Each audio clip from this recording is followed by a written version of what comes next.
오늘 여호수아 4장의 내용은 우리 여호수아 3장의 내용과 동일한 내용으로 되어 있습니다. 우리 3장이 어떤 내용입니까?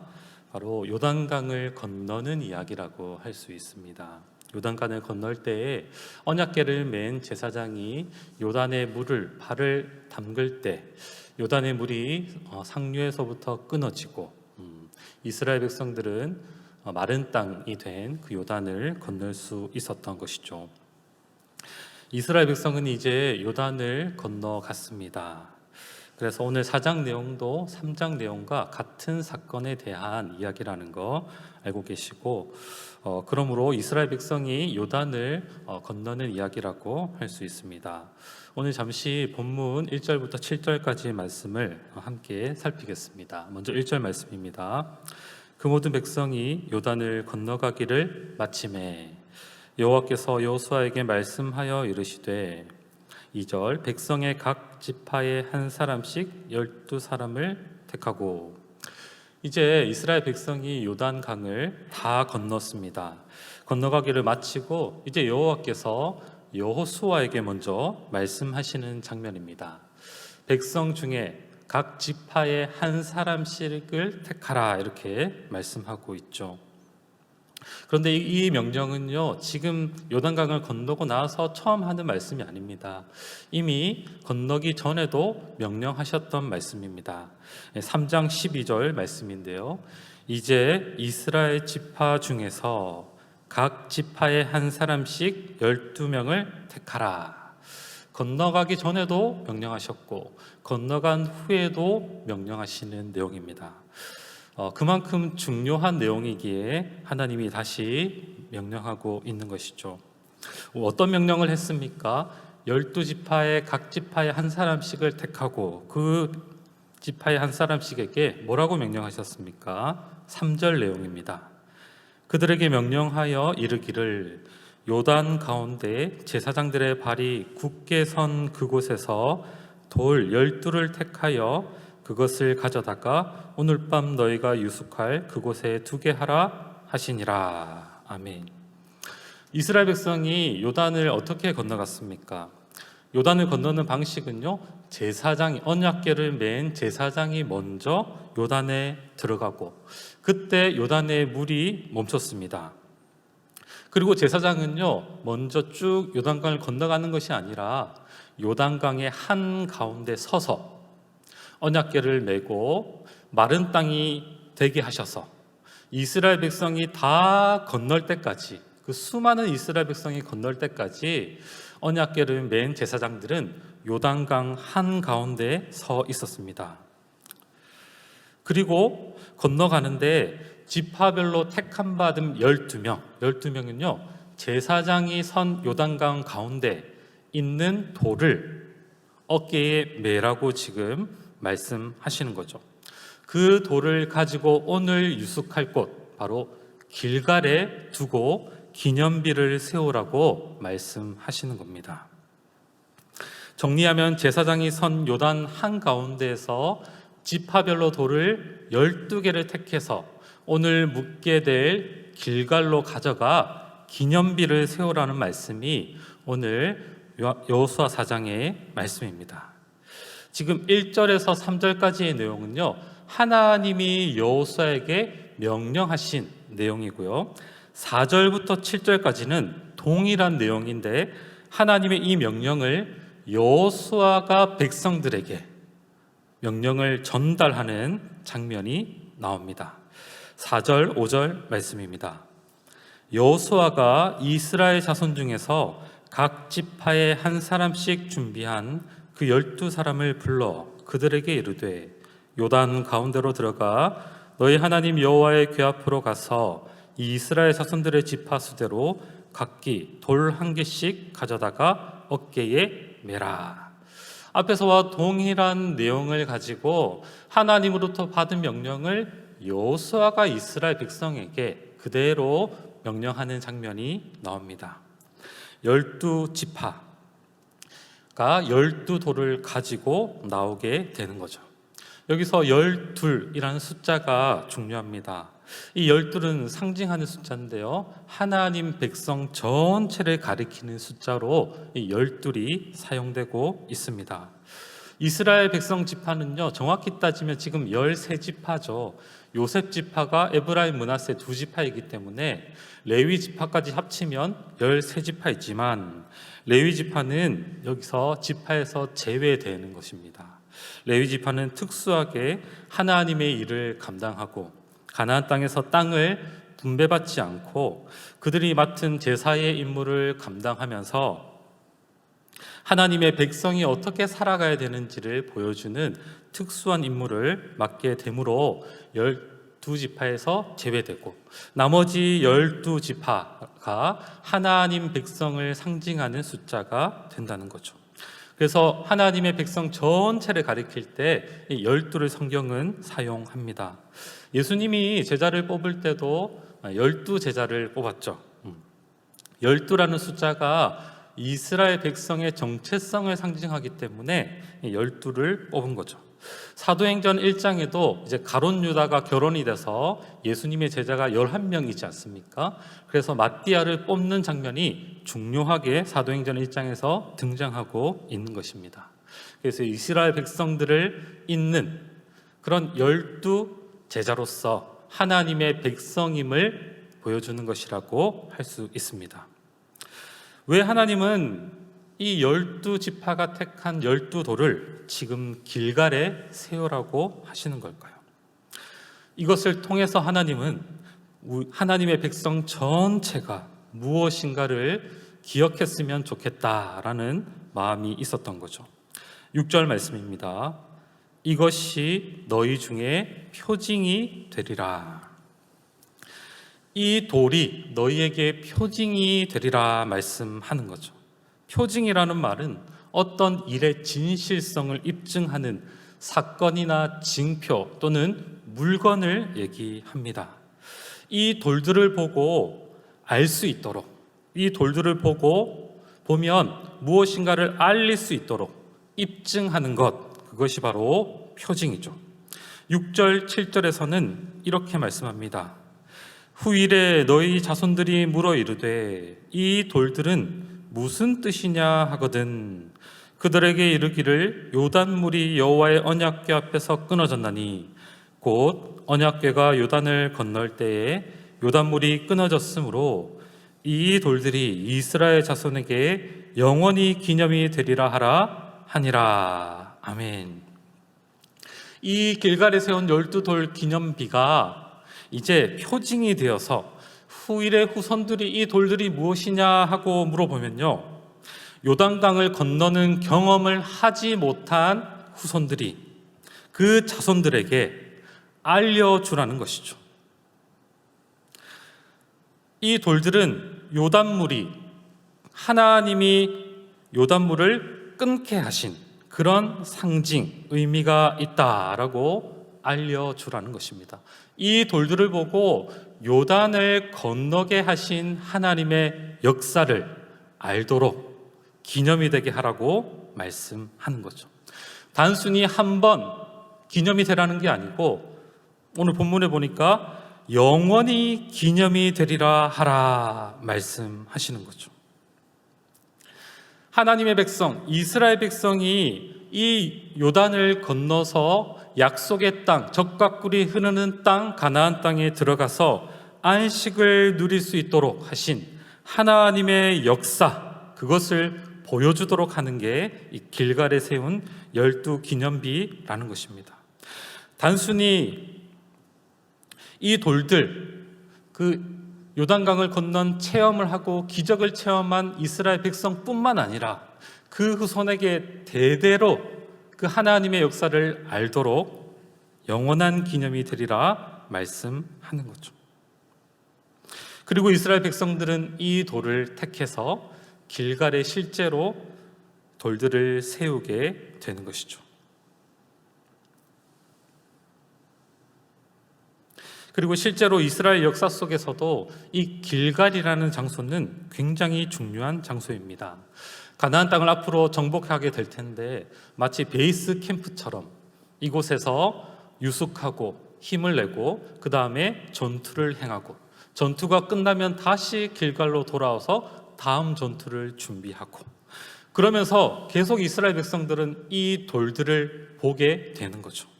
앞으로도 계속해서 사무엘도 거점을 삼고 있었던 곳이 바로 길갈이라는 곳입니다. 그래서 이스라엘 역사 속에 굉장히 중요한 일들을 행하기 이전에 모였던 곳 바로 길갈이죠. 길갈에서 무엇을 하게 됩니까? 이스라엘 백성들은 이 길갈에 세운 12돌을 보게 되고 그걸 보게 되므로 요단을 건너게 하신 하나님의 역사를 떠올릴 것이고 그것에 대해 말할 것이고 그 신앙을 후손들에게 전수하게 되는 일이 일어난 것입니다.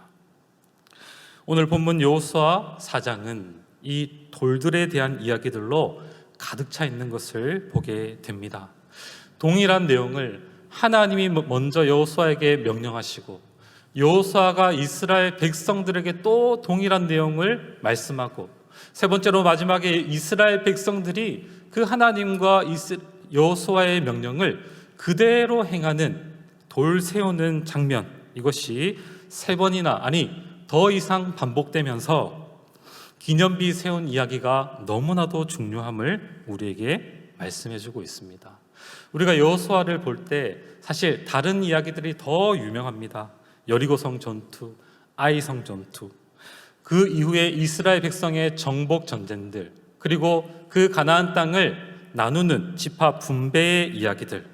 그러나 오늘 4장을 보면 성경이 이렇게 계속해서 반복한다는 것은요, 이게 우리가 생각하는 것보다 길갈에 돌을 세우는 일이 너무나도 중요한 그런 사건임을 우리에게 말씀하고 있는 것이죠.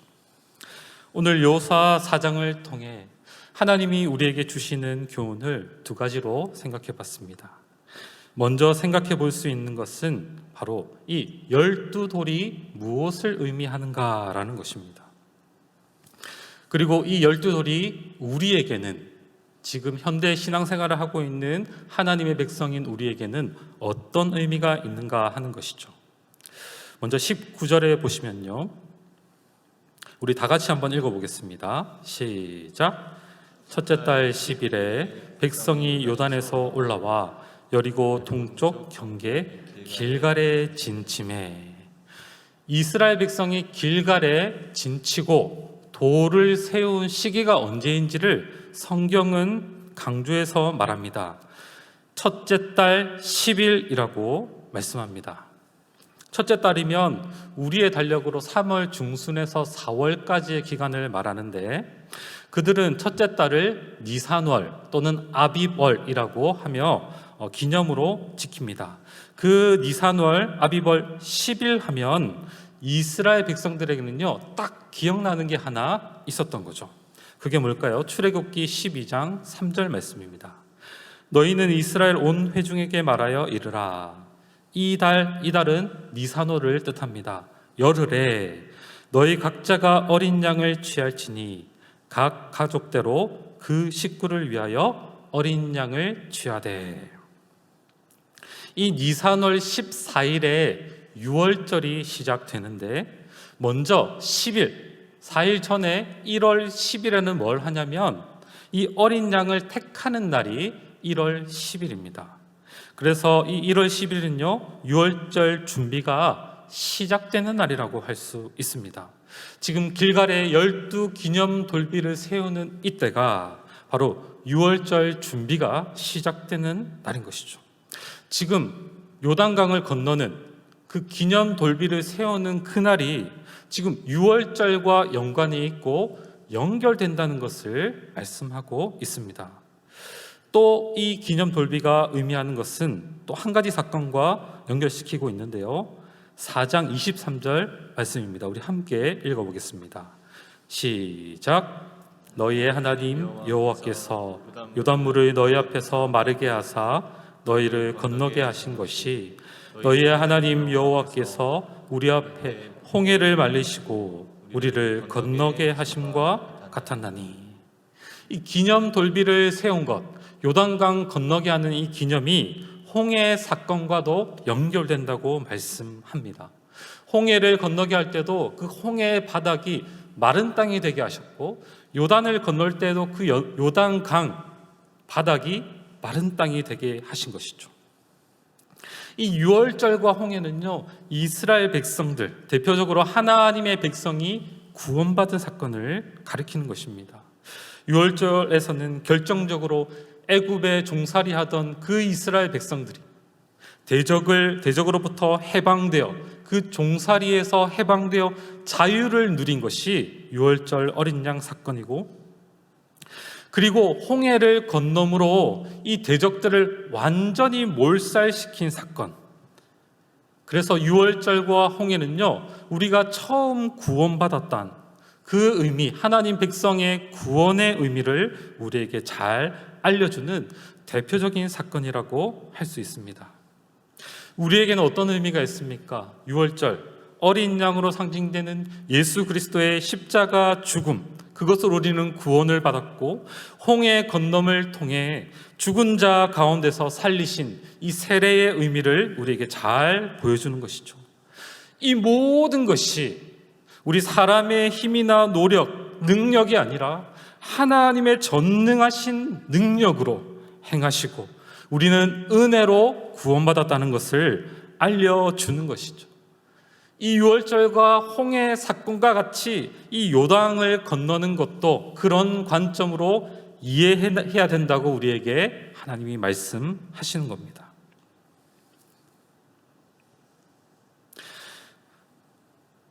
말하자면 우리의 신앙 생활도 이와 같다고 말할 수 있습니다. 우리 주 예수 그리스도의 십자가 은혜로 우리는 구원을 받았습니다. 또한 우리는 세례 받음으로 옛사람이 그 홍해에서 완전히 죽고 그 홍해를 건너므로 새 사람이 되었습니다. 그리고 이 땅에서는 안식을 누리며 살아가게 되는 그 신앙생활의 핵심이 바로 이 구원받은 은혜를 기억하는 것이죠. 뿐만 아니라 요단을 건너게 하셔서 안식을 누릴 수 없는 백성들을 요단을 건너게 하심으로 안식의 땅, 젖과 꿀이 흐르는 약속의 땅으로 인도하셨다는 것입니다. 우리의 신앙생활 전체가 그 시작도 하나님의 은혜요, 또 이 땅에서 안식을 누려가는, 구원받은 이후에 살아가는 과정도 안식임을, 은혜임을 하나님이 말씀하시는 셈입니다. 그리고 바로 길갈에 세운 12돌이 그것을 상징한다는 것이죠. 사랑하는 성도 여러분, 그러므로 우리 신앙생활은 처음 구원받았을 때도 하나님의 전적인 능력과 은혜요, 구원받은 이후에 이 땅에서 안식을 누려가는 그 삶도 하나님의 전적인 은혜임을 믿을 수 있기를 바랍니다. 안타까운 것은 처음에는 은혜로 잘 시작했다가 하나님의 은혜를 잊어버리고 신앙생활을 자신의 힘으로, 자신의 능력으로, 자신의 생각을 의지하며 살아가는 성도들이 있다는 것입니다. 그렇게 신앙생활 하다가는 지치기 쉽고 주님의 은혜를 기억하지 못하고 하늘로부터 오는 그 은혜를 경험하지 못하고 우리를 날마다 구원해 가시는 그 은혜를 볼 수 없다는 것입니다.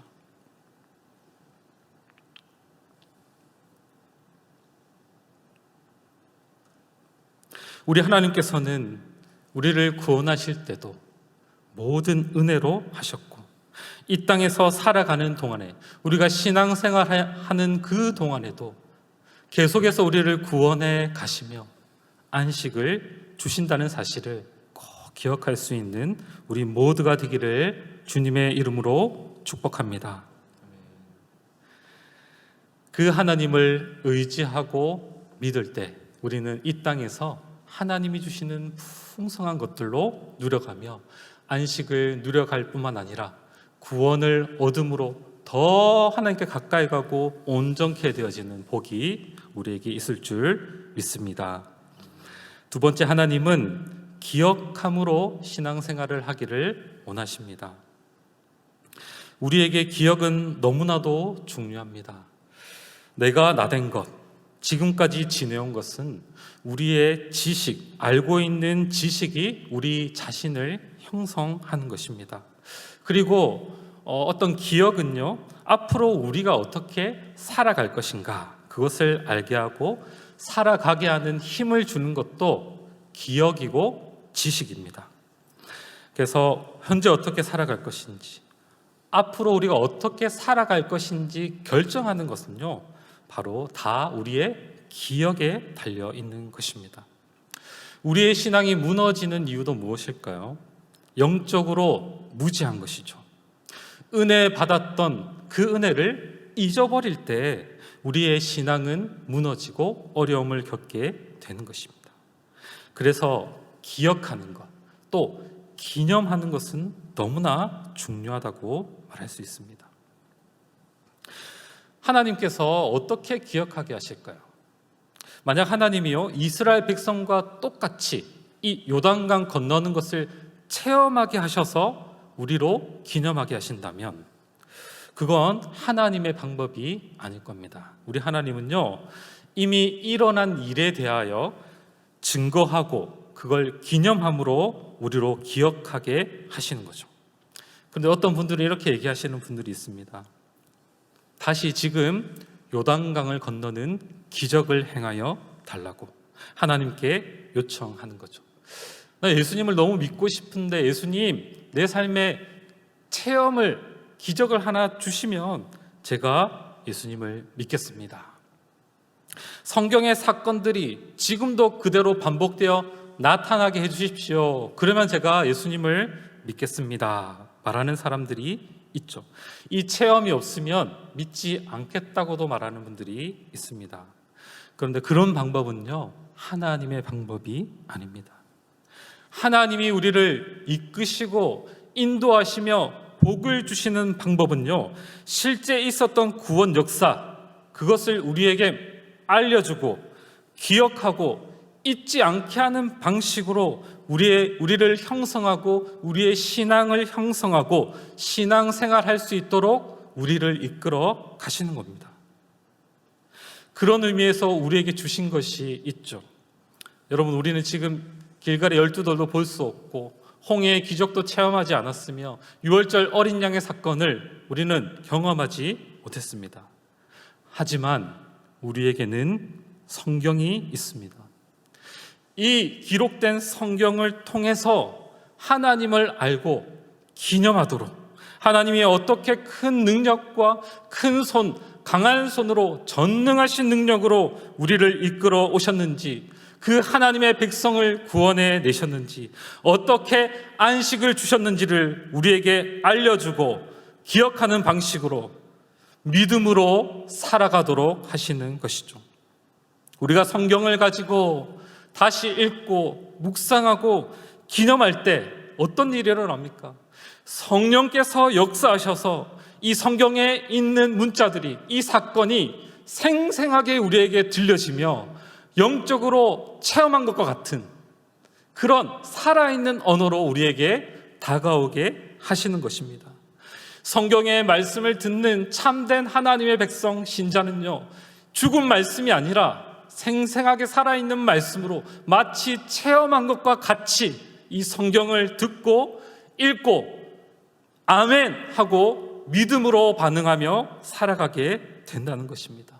성경이 가리키는 우리 주 예수 그리스도, 그리스도를 성경을 통해 배울 때 그분을 우리는 모시게 되고 영접하게 되어 우리를 향하여 행하신 이 구원의 놀라운 은혜들이 내 사건으로, 내 경험으로 체험되게 하는 것이 우리가 성경을 기념할 때 일어나는 일입니다.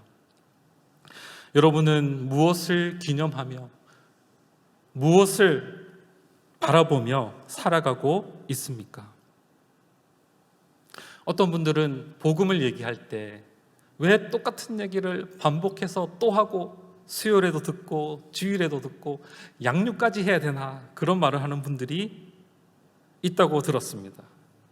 근데 여러분, 이 복음의 내용은요, 반복되어야 되는 거예요. 우리를 살리고 우리가 지금 안식을 누리며 살아가게 하는 말씀, 매일매일 밥을 먹듯이 영적인 양식을 충분히 공급해야 이것이 우리에게 신앙에 살아가는 힘이 되고 능력이 되는 것입니다. 우리가 영원한 죽음에서 영원한 생명으로 살아난 이 복음 말씀이 똑같이 반복된다고 해도 어떻게 우리는 듣지 않을 수 있겠습니까? 어떻게 이 복음의 말씀을 행복해하고 감사해하며 기뻐하지 않을 수 있겠습니까?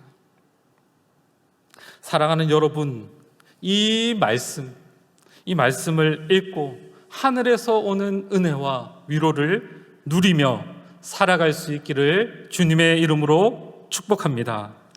늘 말씀을 읽고 부지런히 연구하고 다시 기억하고 시간이 날 때는 성경 말씀, 들었던 말씀을 다시 되새기고 묵상하고 우리의 믿음을 더 굳게 하고 우리의 신앙을 더 깊이 해서 우리에게 매일매일 부어주시는 하나님의 은혜 가운데 거하며 신앙생활 가운데 안식을 누리는 것이 하나님이 우리에게 허락하신 하나님의 방법이라는 것을 신뢰할 수 있는 우리 모두가 될 수 있기를 주님의 이름으로 축복합니다. 우리 이 시간 들었던 말씀 기억하면서 함께 찬양하고 기도의 자리로 나아가겠습니다.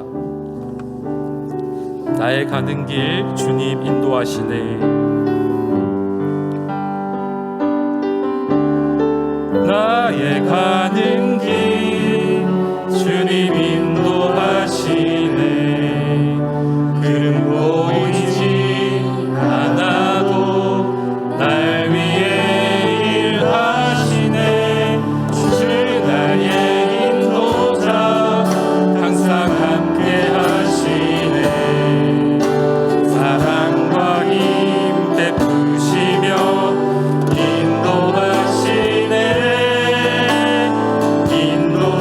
가는 길 주님 인도하시네. 나의 가는 길 주님 인도하시네. 길은 보이지 않아도 날 위해 일하시네. 주 나의 인도자 항상 함께 하시네. 사랑과 힘 베푸시며 인도하시네.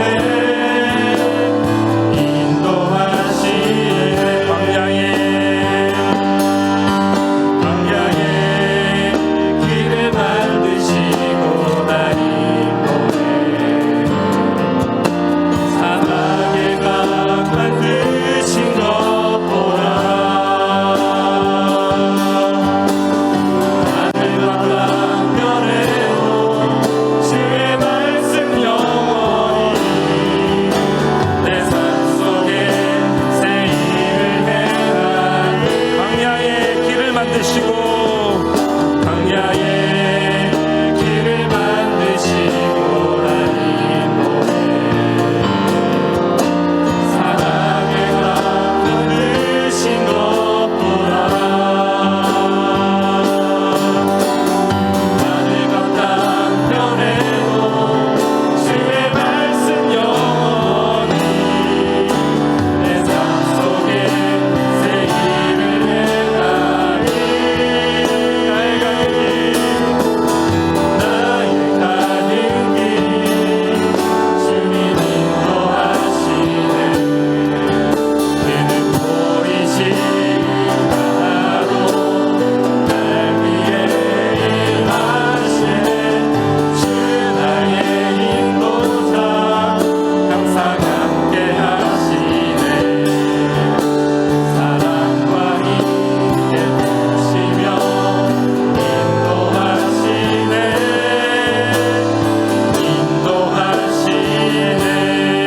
인도하시네. 우리 시간 주신 하나님의 말씀을 가지고 기도하며 나아가겠습니다. 먼저 우리를 은혜로 그 크신 하나님의 강한 손으로 그 큰 권능으로 전적인 은혜로 우리를 구원을 시작하시고 우리를 신앙의 여정 가운데 여전히 은혜로 함께 하시는 우리 주님, 우리에게 안식 주시는 그 주님만 우리가 날마다 바라보고 의지하게 하옵소서. 늘 우리에게 주신 이 성경을 소중하게 여기고 듣고 읽고 묵상함으로 우리 주 예수 그리스도를 기념하게 하시고 날마다 말씀의 은혜 가운데 은혜가 넘치는 삶 살게 하옵소서. 우리 교회를 위하여 기도하겠습니다. 특별히 파송 선교사님들을 위해, 교회의 환우들과 연약한 성도들을 위해, 교회 모든 사역 가운데 하나님 함께 하여 달라고 이 세 가지 기도 제목을 가지고 주신 말씀을 기억하며 함께 주님 앞에 기도하며 나아가시겠습니다.